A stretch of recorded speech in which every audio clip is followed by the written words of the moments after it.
Ti may kadwa a surat ni Pablo kadagiti taga Tesalonika, Kapitulo 1, unag patingka iti 12 a bersikulo.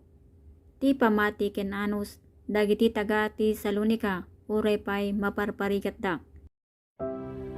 1. Ni Pablo, ni Silvano, ken ni Timoteo.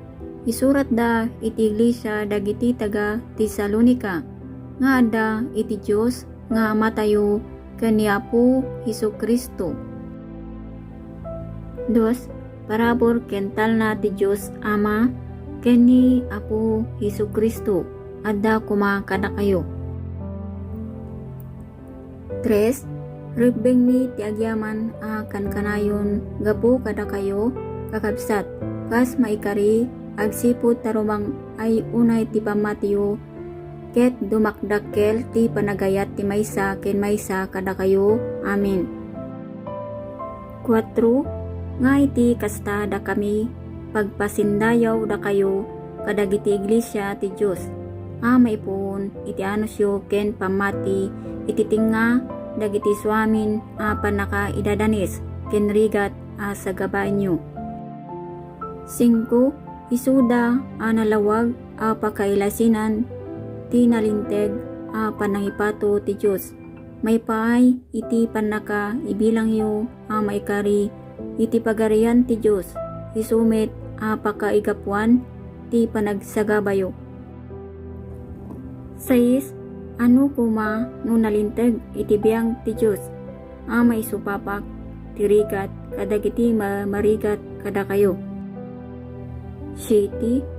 Ket da kayo a maparparigat aginana kayo a mayraman kada kami intuno maiparangarang ni Apo Hesus nga gapu sa dilangit agraman kadagiti anghel na kadagiti darang ti apoy. 8.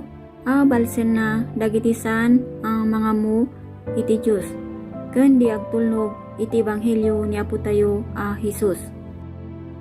9. Isuda madusaranto iti agnanayon apan nakapukaw a maisidada iti sangwanan ti Apo ken tidayag ti panakabalina.